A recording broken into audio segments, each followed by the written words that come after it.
Westerns and magic, sign me up!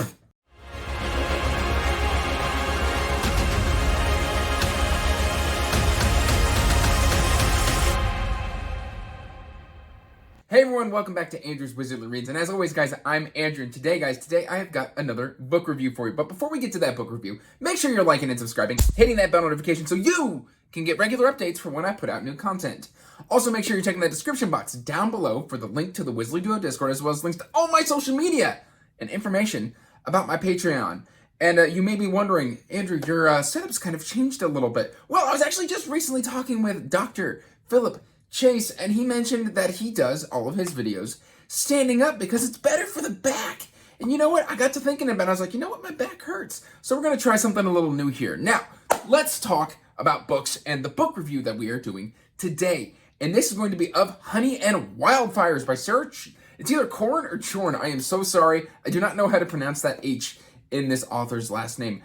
But regardless of that fact, this book was astounding. I absolutely loved the blend that I got here in my Western fantasy. It's not a kind of style of fantasy that I've ever explored. You could say that Mistborn Era 2 is a little bit Western-y. Let's go with that. But I really, really enjoyed this. Essentially, like, it takes all of the aspects of, like, a good Western, you know. Instead of, like, mining for gold, they're mining for this magic called shine, which is this kind of catch-all. And the society has kind of become dependent upon shine. It's not only used as a drug, but it's used as a food preservative. It's used in healing. It's used in all these sorts of manners, but it can only be located in this one area that is enclosed by a boundary. And it is essentially owned by a single individual who is our villain.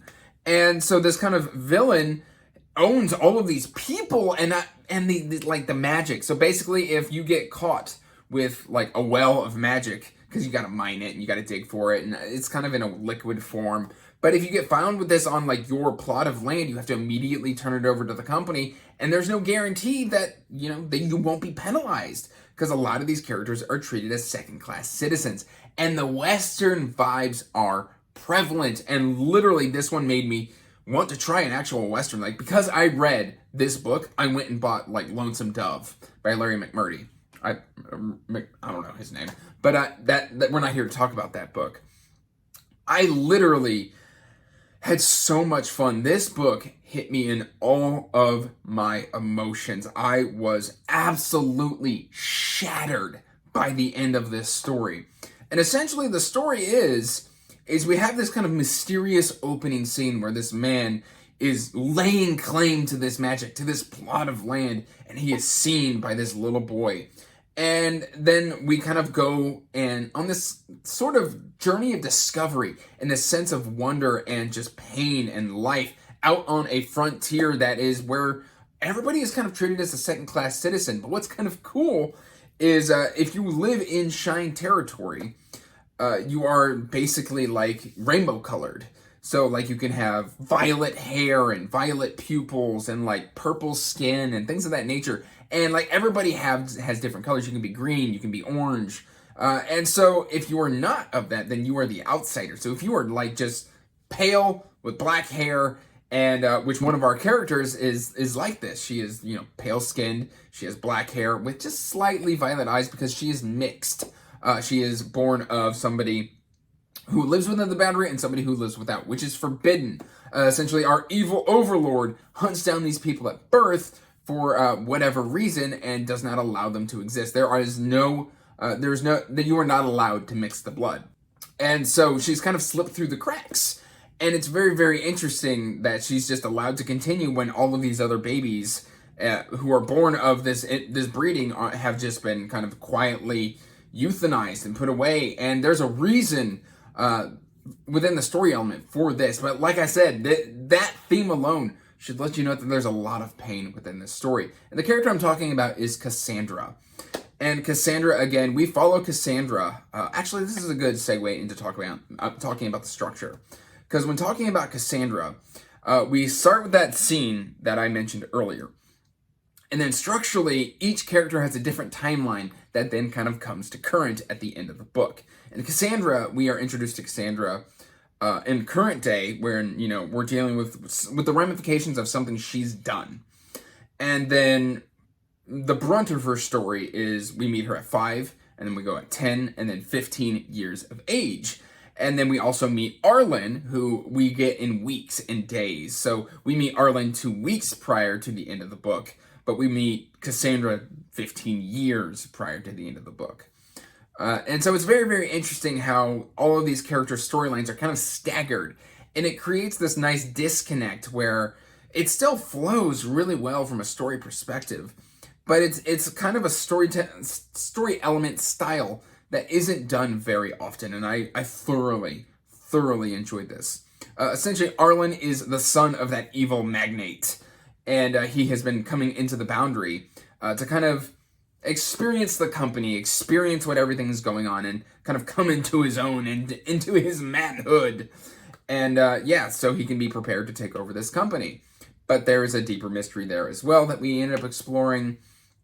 And so basically Cassandra is the daughter of a outlaw, a terrorist. He has been, you know, fighting back against the company, and by doing that, he's done some despicable things. And here we kind of get to explore the dual nature of a character. Because can a person be good and bad? Because he is a loving father. He loves his kids. But he is a broken man. And he has done things that, you know, means he has innocent blood on his hands. And not just a little bit of innocent blood. A lot of innocent blood. And whether or not you think his reasons are justified, we kind of have to, Cassandra has to deal with not only being different from everybody within the Boundary, but also reconciling who her father is. And that is just a great theme to explore. And essentially, like, you know, we kind of deal with Chris being this outlaw, and like he's blown up some shine wells and killed hundreds of people as a result of this sabotage and these explosions. And it's absolutely heart-wrenching.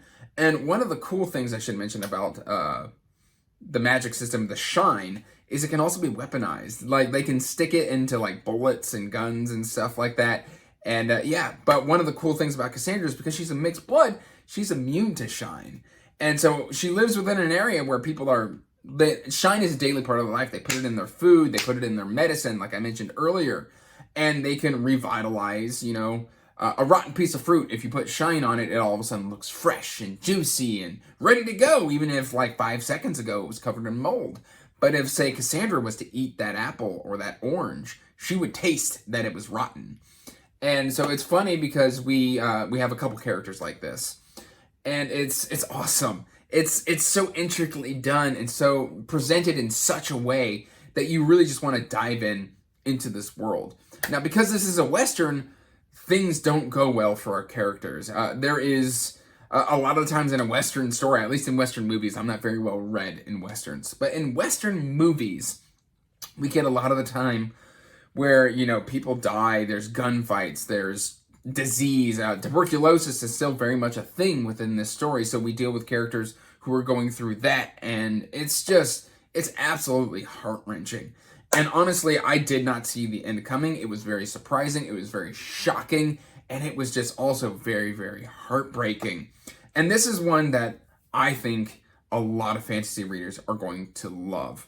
And if you are looking for a story with an LGBTQ representation, that is in here as well. It has got some very strong elements presented in a very strong way. I really don't have a lot of critiques for this story. I ended up giving it a 5 out of 5, and honestly, I think you should also check this one out. It is currently, I believe, 3 books.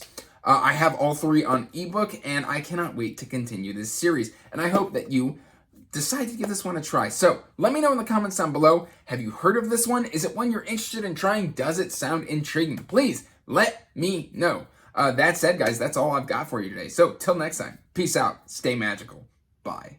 And as always, I want to give a huge thank you to my patrons.